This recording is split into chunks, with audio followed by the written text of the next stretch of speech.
Takže dělám jedny těstoviny pro mýho psa.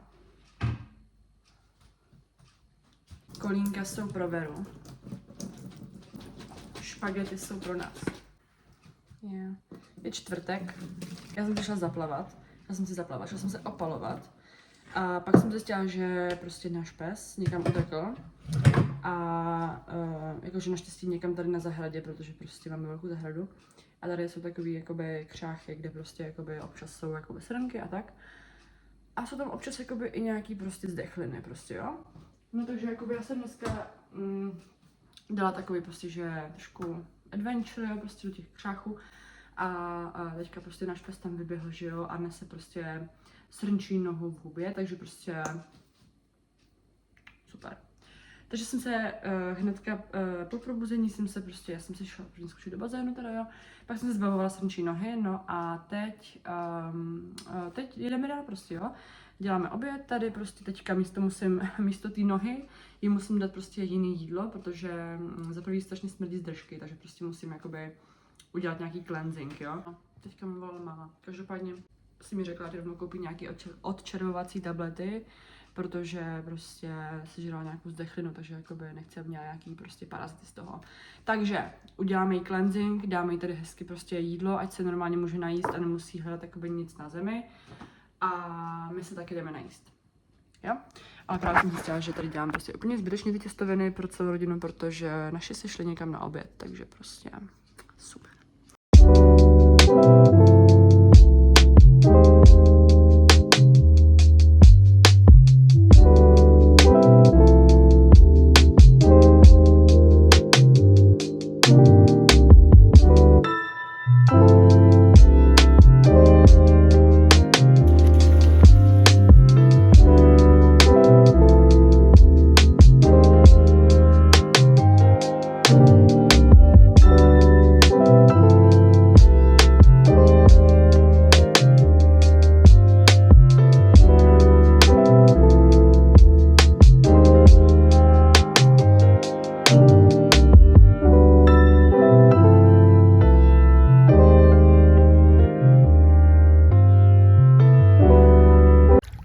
Tady se topí kobylka.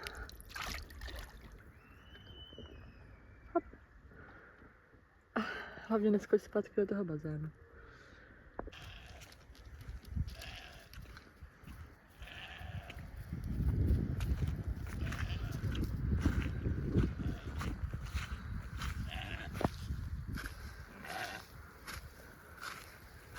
No jo.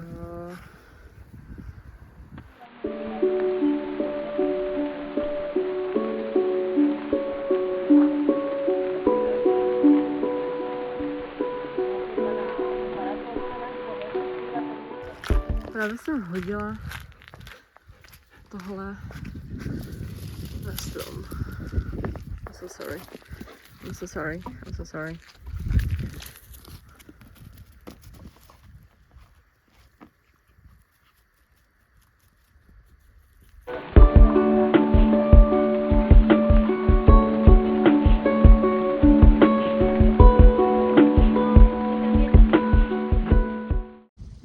Also tady máme hrušky. Tady máme nějaké švestky ještě. So I love the equivalent of smoking a cigarette. Just eating an apple, you know.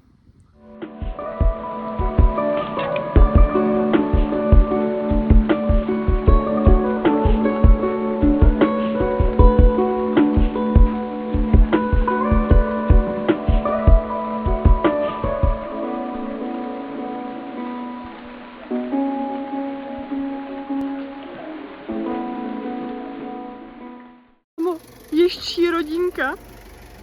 To si děláte prdel.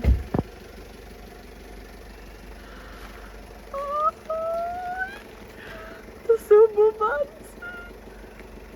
Můj boci. Kámo.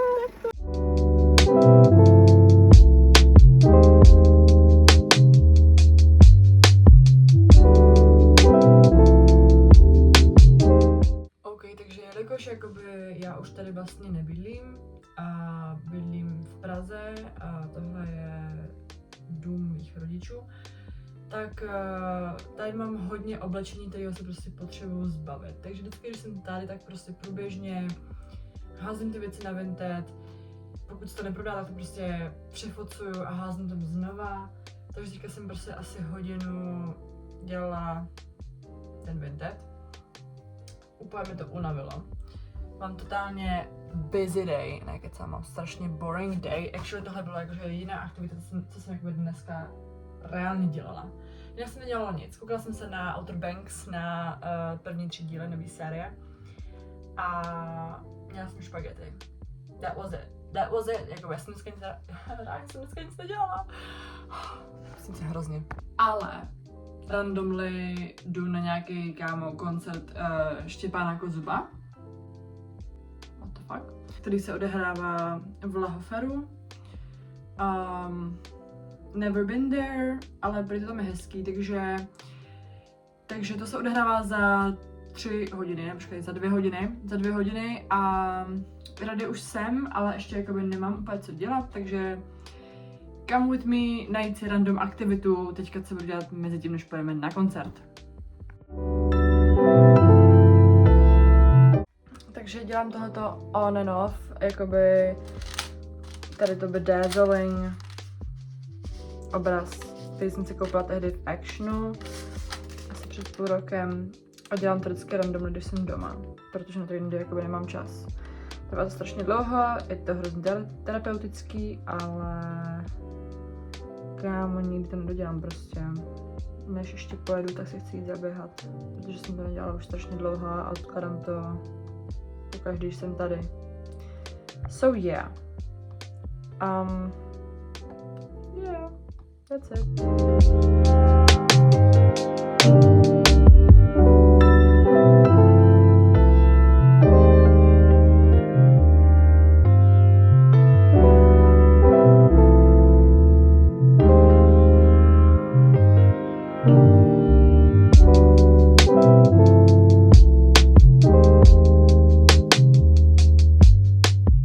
Takže už jakoby almost jdeme na ten koncert, který začíná za hodinu. Dělám se rychlý snack, rychlý salátík, 2 vařené vajíčka, nastrouhaná mrkev, majonéza a nějaký sýr. Já tam teďka ještě budu lámat tady ten nějaký, protože mám jenom cheddar a cheddar si nedávám do salátu, jo lidi. Nemám žádný ajdam ani goudu, takže prostě this will do. I have to ask someone. Zvyklý na hejty. Já vám jsem moc crazy. Takže od té doby jsem v Praze, tak jako rozumím být českému rapu. Protože je ta culture. Okay. Kolik českého rapu posloucháš a kolik z těch lidí je actually z Prahy a jsou Pražáci? 90. A nebo ty písničky slyšela už 100krát, takže už jim rozumíš. Ok, takže má nějaké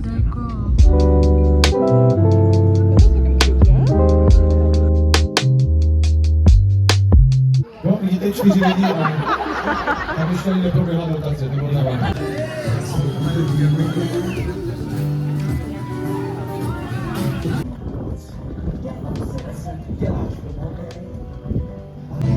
Můžeme k tomu si Rychlá zastávka v Mekáči, ale byli jsme v KFku actually. Takže... Cože?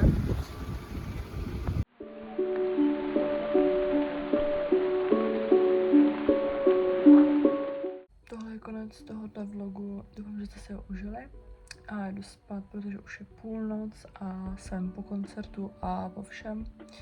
Mega jsme si to užili, pak jsme šli ještě do KFK a tak. Takže to byly moje 2 dny a see you soon.